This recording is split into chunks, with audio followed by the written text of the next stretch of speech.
여기서 경험 말래. 하이 내가 경험에 제일 먹은 게 나 감귤 농사 경험이 그 몇 년인데 경험. 우리 공무원도 경험해. 감귤 연구 몇십 년이 이거 참 부끄러운 역사죠. 경험으로 연구한다는 거예요. 과학하는 사람이. 농사도 마찬가지. 근데 이 경험이라는 뜻을 보면은 객관적 대상에 대한 감각이나 지각작용에 의해 깨닫게 되는 내용, 자신이 실제로 해보거나 겪어본 거기서 얻은 지식이나 기능이 있어야 돼.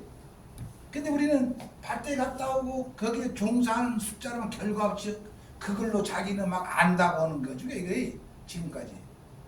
이것이 올바르게 한 것도 있지만 하지 못하면서 그냥 허송세로 보내면 그저 밥만 먹어지니까 이걸로 가서는 이제는 이건 종식시켜야 된다는 거라. 그렇게 가서는 여기서도 이제는 여기에서 그 경험을 과정에서 얻은 지식이나 기능으로는 안 된다는 거지. 그 기능이다. 옛날 초가집 찍을 때 그러면은 여기서 그 지식이라는 거는 우리가 이전 지식을 자기가 있거나 아니면은 자기가 지난 작년의 보고서에 자기 지금까지 쌓아온 실적만 가지고 그걸 가지고 지식이라고 하기는 이것도 그렇다는 거예요. 그건 왜냐?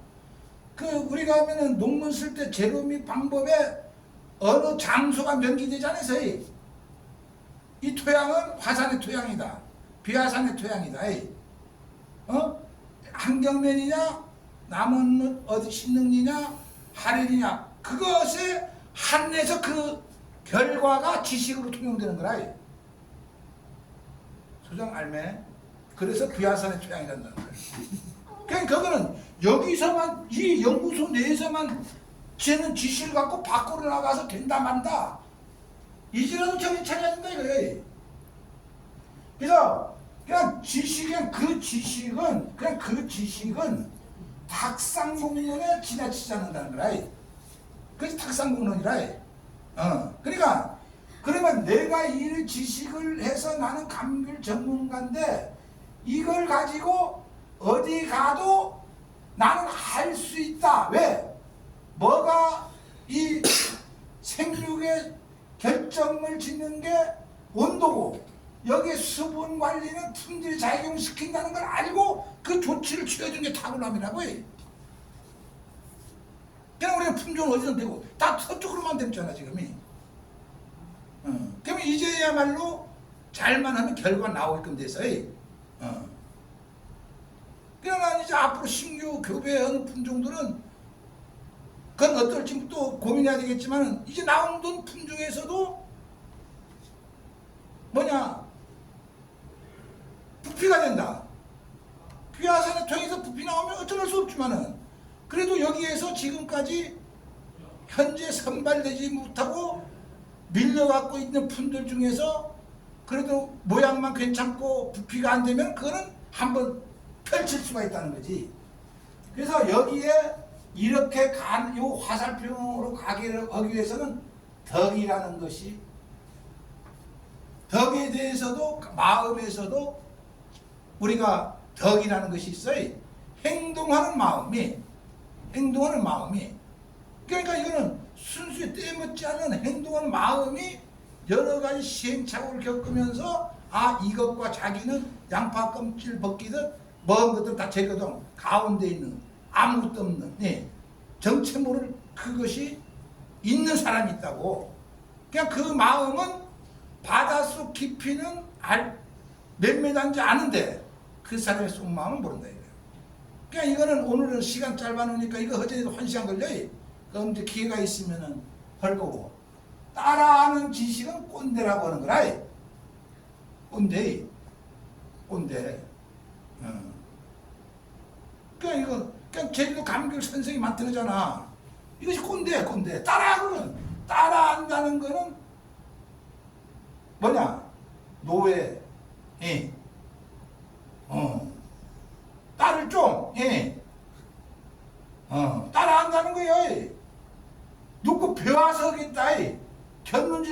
번영하겠다. 이제 그런 시대는 아니다 이거지.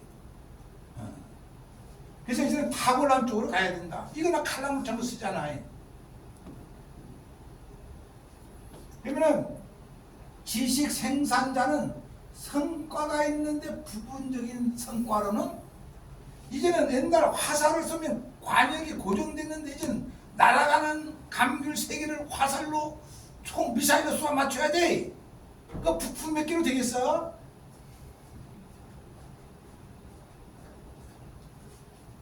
그냥 저 영토 세계를 설명할 길이 없어. 이 세계에서 저 세계로 가지 못해. 걔는 그 자리만 있어야 돼 평생. 그게 뭐 나오겠어? 가야 될 건데 나는 왜 여기서 가만히 있느냐? 이걸 알아야지. 소장부 나 열심히 하고 있습니다. 될 겁니다. 될 겁니다. 걱정하지 마십시오. 자기가 스스로 판단하는 거지.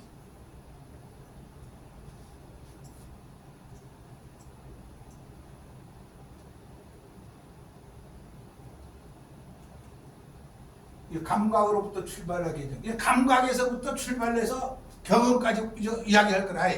경험 다음에 지식이라. 오늘 거기까지 빼지 못할 것 같다. 감각에 책을 읽거나 영농 활동을 할 적에 이성보다는 감성이 감도돼요. 감성이라는 거는 여러분들의 각자의 갖고 있는 거고, 이성은이 여기 생각에 다 똑같아. 비슷해. 그 집단이라. 그러니까 여기서 우리가 모든 거를 미래를 발전할 때 인원해서 되진 않아. 이제니 우리 할 때 인원해서 되는 걸로 알아 있거든. 소장이 돼 안 되면 안 되고. 그래서 이제는 지금의 젊은 사람들은 선배들보다 더 신교육을 받았잖아. 인문교육을 안 받은 것 뿐이지. 모든 컴퓨터라든가 더 빨리 할 수 있고, 그 시간에 공부를 하라. 인문학 공부. 그냥 거기도 후배들한테 곧 당해.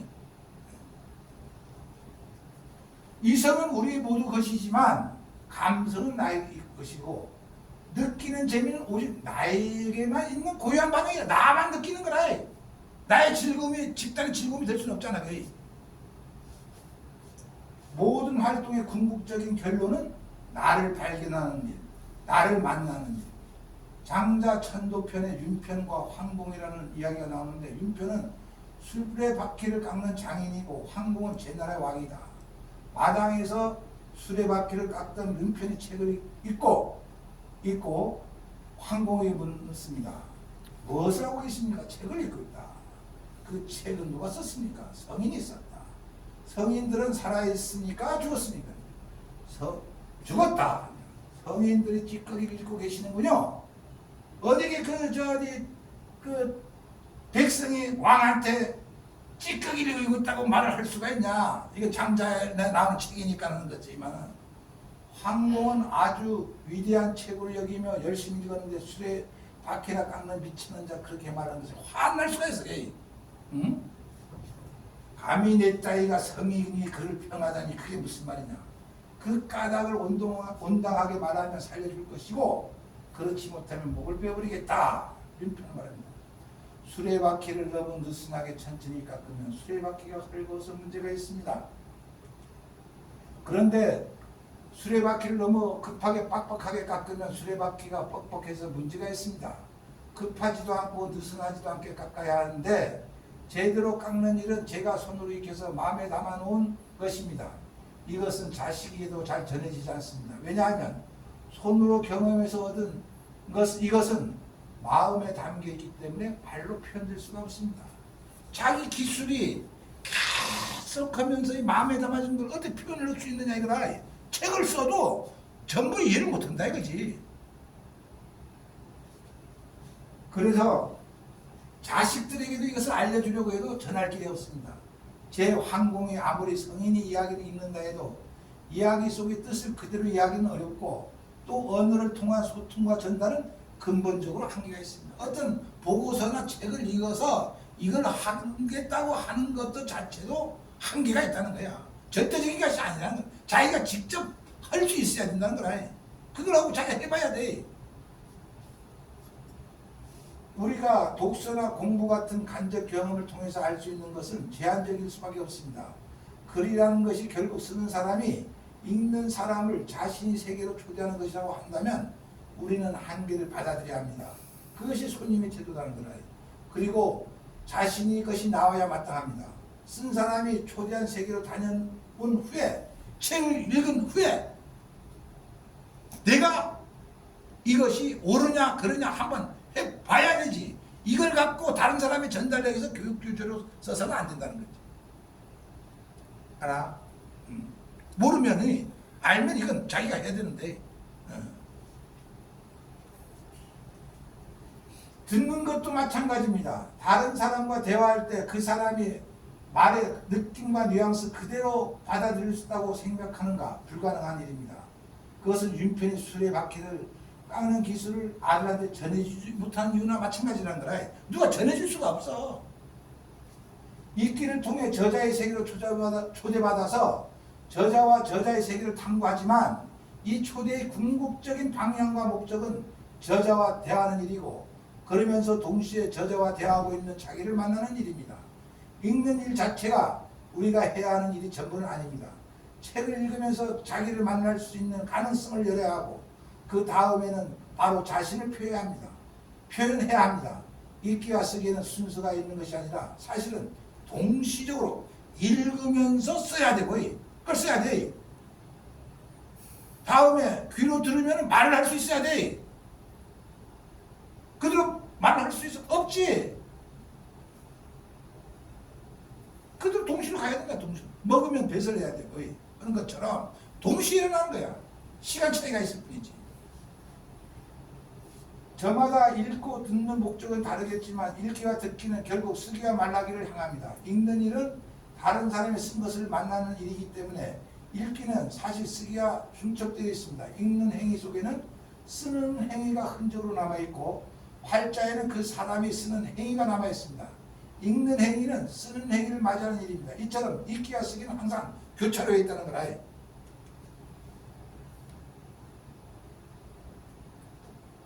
그래서 그 듣는 행위를 통해서 자기를 발견하는 거지. 자기를 만들어낼 수 있어. 듣는 행위에 대해서 내가 모르는 것이 있다. 왜 나 이거 저기는 알았는데, 나보다 후배였는데 왜 나는 몰랐느냐. 그때부터 반성을 해야 돼. 창피해. 그네. 나 똑똑한 줄 알았는데 내가 감귤을 하면서 모를 리가. 그러면 내가 그래서 뭐가 안 됐구나. 그냥 누가 지시하기 전에 자기 스스로 그렇게 해야 됩니다. 그 소통에 상대방과 소통한 것이고, 서로 관계적인 구조 속에 있습니다. 읽는 것은 쓰기가 있기 때문이고, 듣는 것은 말하는 데 있기 때문입니다. 그래서 창의성에 관한 책을 읽고서 내가 창의적인 사람이 되었느냐? 아니지 않습니까? 자유에 관한 책을 읽고 정말로 자유로워졌느냐? 무수에 대해서 하려고 했는데 되느냐? 안 되거든요. 누구는 무수여라는 왜 안 되느냐? 이것도 다음에 나요. 기회 있을 때 이야기해. 이제 여기서 여기라이 상상해보자. 여기 나라는 별이 있다. 이 별이 고유성 나의 중력을 형성. 나의 중력, 중심을 잡으라는 거라. 다음은 고유성은 나의 몸에 있습니다. 나 아니야. 누가 예쁘장한 옷 입고 다니면 입고 싶어? 자의 본심, 흔들리는 거, 중력을 잃는 거라. 나가 흔들려. 그것이 옷을 입고 다른 사람의 귀가 끌려가는 원심력이 작용한다는 거예요. 그럼 책을 읽어도 그것에 내가 뭐냐면 내 자신이 흔들리고 있어요. 마음이. 다른 사람이 양복을 입으다 나 작업복을 입으다 작업복을 입을 때 입어야 될 거 아니라. 가능하면 적당한 걸로 오일시장이나 사다 입으면 될 거 아니라. 그거에 흔들리는 거나 마찬가지라. 자동차 사면 등은 나는 나에 맞게. 어떤 사람들은 다 그렇잖아. 나는 이 분야에 나라는 사람 너희들 인정 안 하지만은 나라는 존재라는 것은 상당히 위대한 존재다. 흔들리지 않겠다. 딱 중심을 잡는 거라 이게. 그래서 고유성은 나의 몸에 있기 때문에, 그런데 개념이나 가치는 내가 만든 것이 아니고 다른 사람이 만든 거라. 그런 개념을 내가 개념을 만들 수 있어야 되는데, 개념 정리도 이거 다 언제 한번 오늘은 안 되고 사는. 그래서 다른 별에서 나온 빛이 아니라 다른 별에서 다른 사람에서 나온 것이라는 거라. 외부에서 끊임없이 나를 잡아당기는 원심력과 같은 것이다. 외부는 부모일 수도 있고 친구일 수도 있고 사회일 수도 있고 인연일 수도 있고 국가일 수도 있고 책이야 지식 외부 존재. 엄마는 너는 이렇게 해서 훌륭한 사람이 돼야 된다. 난 그거 안 어쨌는데 그것이 원심력이라 해. 그게 지배되면 나는 완전 붕 떠오는 거지. 그래서 나의 몸과 마음은 중력을 지키려고 애를 쓰지만 원심력을 가진 개념과 가치는 나를 어떻게든 나를 떨어뜨려 놓으려고 한다 이거야. 지식이 쌓이고 독서력이 늘어날수록 자칫하면 이 불연상이 더 심해질 수 있다. 그럼 더 이상 내 몸과 내 마음에서 일어나는 일과 나의 머리가 생각하는 일은 하나가 아니게 된다는 거예요. 이것이 하나가 돼야 돼. 마음과 이것이 하나가 돼야 돼. 이것이 되어야 품종이 나고 기술이 나와. 작품이 나와. 결과가. 그냥 지식이라는 건 어느 정도만 있으면 돼. 내 마음은 바다보다 더 깊게 되잖아. 인간 위대함이야. 이것이 인간의 위대함이라. 그냥 그런 걸 우리가 안 했어. 궁극적으로는 자기 스스로 변화를 경험합니다. 이 변화는 나에게 구체적인 행복, 구체적인 자유, 구체적인 생기를 선사할 것입니다. 또한 나에게 겸손과 아량, 평화와 유대를 안겨주며 결국은 자기가 살아있음을 느껴줍니다. 이것이 나의 중력이 있어야 내가 존재라는 것이 누구에서 좌지우지 안 되고 내가 오늘 출근할 때 퇴근할 때 그 즐거움 보람을 느끼지. 칭찬받아서 하다 보면은 그 사람을 위한 일을 하게 되버려. 나중에 틀릴 수도 있거든.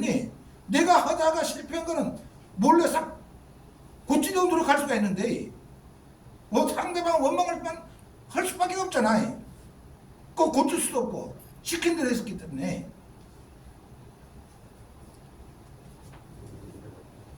그래서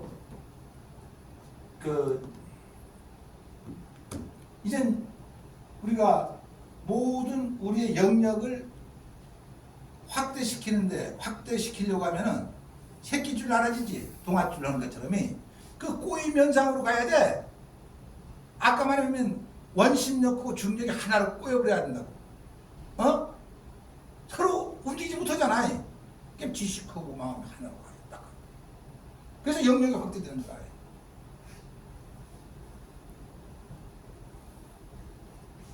삶의 모든 시도들은 지금보다 더 나아지는 율동이다. 그러다가 궁극적으로는 완벽에 도달하고자 한다. 완벽함이란 무엇일까? 많은 사람들은 변하지 않고 흠결이 없으며 유한에 갇히지 않으며 치우침이 없는 균질이 절대 균형 상태를 말할 것입니다. 플라톤은 이런 세계를 관념 밑으로 구조하고 거기에 이데아라는 이름을 달아주었습니다. 그래서 완벽함을 표현하기로는 기하학적 원리적 기억이다. 사람들에게는 우주는 완벽한 것이다. 따라서 그 완벽을 인식할 수 있는 인간이 사는 지구를 오래전부터 우주의 중심으로 간주해 왔습니다. 인디 단계에서 완벽한 우주의 구성을 이루는 행성들이 원운동을 한다는 것은 누구에게나 진실이었습니다. 그러나 당시 앞선 지성의 한 명인 케플러는 감춰진 진실을 드러나게 해주었습니다. 행성은 원운동을 하지 않고 원에서 타원운동을 한다는 거라. 옛날 일이지만 원에서 타원으로 이해는 지성이 진화를 보여준다는 거야. 공 던지면 야구 공이 어떻게 타원으로 움직여? 원으로 움직여. 응? 타원으로 움직여. 어떻게 움직일 때. 움직이면 모든 게 타원은 움직임의 상징이고 이건 고정됐다는 거라. 원이란 자체는 또 없어. 이럴 것이다 뿐이지. 다 움직여. 그냥 사람은 지식이니까 모두 무조건 움직여야 된다는 거야. 움직이는 방법이 틀려. 여기에는 원은 기하학적 관념으로만 존재하는 조작된 진실이고 진실은 원이 아니라 타원이라는 거지. 완벽함은 원에 있지 않고 타원에 있다. 왜 그런가? 원에는 아직 도래하지 않은 것이 타원에는 이미 있다. 바로 힘이라는 거라. 평면적이고 정지된 지성에게는 힘은 포착 가만히 힘이 없잖아. 움직여야 힘이 나올 거 아니. 우리 연구소에도 힘이 어떻게 힘을 나게 만들 타원형으로 갈 거냐. 이 다운으로 갑시다 하면 오늘 참석하는 사람 뭔 소리야? 뚱딴지 같이 하루 종일 이렇게 바꿔졌나? 참석 안 하니까 타워지. 심지어는 어떤 존재나 힘이 작용하면 절대 균형이 깨지고 뒤틀림이 가미됩니다. 타원이 그렇습니다. 예. 우주의 진실은 힘이 작동하는 타원에 살아있습니다. 자객이 목표 대상을 정지된 상태에서 고요하고 또 고요하게 숨소리로 절대 균형을 유지하여 진동의 발생을 최소화합니다. 자세는 철저하게 부동의 상태를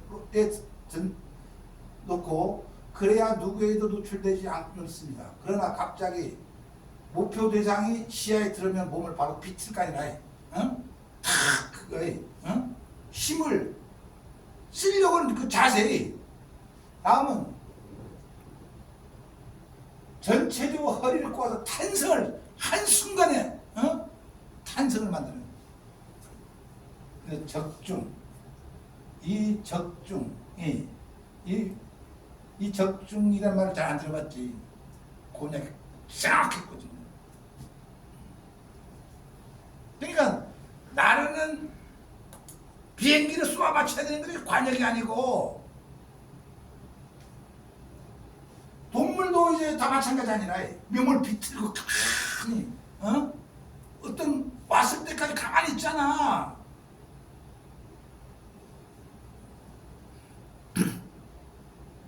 동물이든 자객이든 인간이든 삶이 완벽하면 적중에서 나온답니다.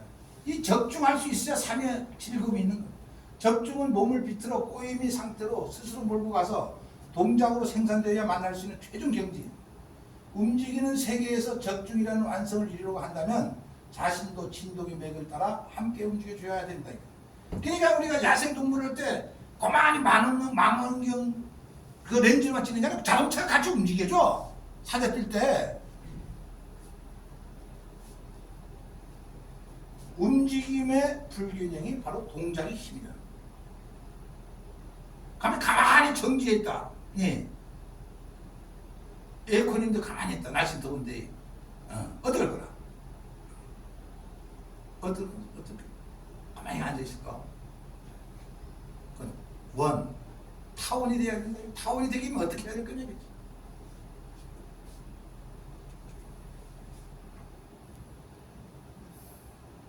인간이 이 지구라는 이 별에서 존재한 이유를 아무리 다양하게 설명하고 고차원적인 의미들로 치장하더라도 인간이라는 종으로 끊어지지 않고 살아남는 것 이상일 수는 없습니다. 인간이 구축한 문명의 근본 동의는 생존을 앞두는데 인간 활동의 근본 동의는 생존이다. 문화, 예술, 수학, 문학, 철학, 산업, 종교도 과학, 심지어는 치료와 방탄까지 생존 전략이 일환이다. 생존을 도모하는 최초의 활동은 분리로 시작됩니다. 모든 게 분리로 시작돼요. 원초적으로 피하를 구분하고 적과 나를 구분하고 먹을 것과 먹지 않을 것을 가르며 적대적인 것과 우호적인 것을 구별하고 효율적으로 생존하기 위해서입니다. 이 구분의 지속성을 부여하여 전승하는 것도 필요합니다. 그래야 이런 과정을 거쳐서 남겨야만이 우리 동의보감처에서 나오는 것처럼 다 이제 후배들도 그거를 해서 계속 발전해야 될 거 아니? 경험을 통제하는 능력이 축적되는 거라. 경험을 통제는 경험도 해야 되지만은 이거를 우리가 지식이 경험도 병행하면서 경험에서 이제 지식으로 이동을 하고 지적 활동이 감각, 경험, 지적 활동이 이걸 한번 읽다 보면 이해가 갈 거다. 지적인 말은 경험을 통제한 일관된 형질을 가졌다는 겁니다. 그래서 인간의 성숙이라는 것은 결국 지적인 능력이 개발과 연구가 되는데 지적인 사람이 더 생존할 수 있다는 거는 지적인 사람이. 앞으로 어디 가도 지적이지 않은 친구들은 못하거든. 사람과의 경쟁에서. 당연히 인간들 사이에서는 지적인 사람이 더 우월해지기 쉽다는 겁니다. 그냥 지적인 우월해지고 싶죠? 안 하고 싶지. 오늘 나 잘 만났잖아. 이런 세미나 안 들어봤잖아. 처음이니까 물론. 그런데 지적인 사람들 속에서도 상대적으로 더 강한 사람이 있습니다. 이 사람은 지적인 활동 자체를 확정하여 분류의 틀 사이를 헤집고 다니면서 훌쩍훌쩍 건너뛰어 버립니다. 다른 사람들이 분류 자체에 머물러 있거나 평면적으로 분류된 내용을 더 많이 쌓으려고만 하는 것과 달리 이 강한 사람은 다르게 분류되어 아무 관계가 없는 이질적인 것들을 서로 연결시켜 서로 소통시켜버립니다. 둘이 마음이 안 맞잖아요. 어? 다른 걸 대고 딱 맞게 만들어버린 거야. 이제는 너하고 사이 안 맞아. 그러면 둘 다 통한 사람 딱 갖다 놓고 한다든지 술 마시면은 소통이 이제 술의 힘에 의해서 또 앉으려고 한다든가. 뭐 여러 가지 방법이 있어. 사람으로 이제 하는 거거든. 그러면 이런 시가 있습니다. 새벽에 너무 어두워 밥솥을 열어봅니다. 하얀 별들이 밥이 되어 으스러져라 껴안고 있습니다. 별이 쌀이 될 때까지, 쌀이 밥이 될 때까지 살아야 합니다. 김승희 새벽밥에서 나오는 거 내가 이제 책 보다가 인용을 했습니다만은, 별은 저 너머에서 이 세상이 신선한 고생스러운 삶이라에 삶 속으로 끼어듭니다. 속세의 밥은 저 너머의 별에 접속합니다. 결국 으스러져라 껴안으면서 별은 밥으로, 밥은 별로 의미가 확장됩니다. 인간에게 임의의 확장은 통제의 영역의 확장이다. 어떤 인간은 은유를 통해서 세계를 넓혀간다.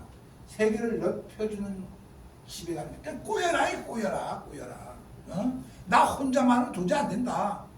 품종도 상생, 이제 유무상생이라고 있는데, 이것이 내가 주변을 인자하고 호흡이 하나 맞아야 될 거 아니에요. 환경요인하고 품종이 아무리 뭐냐면 그것이 눈에 안 보여.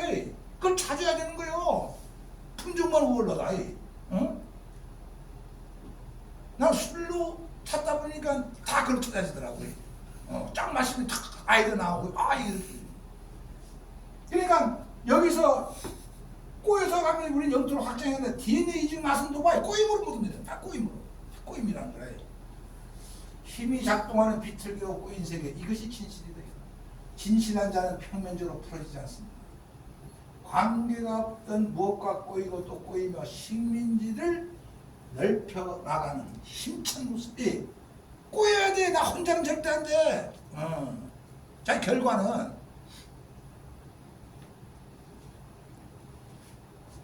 다음 바꿔봐. 요게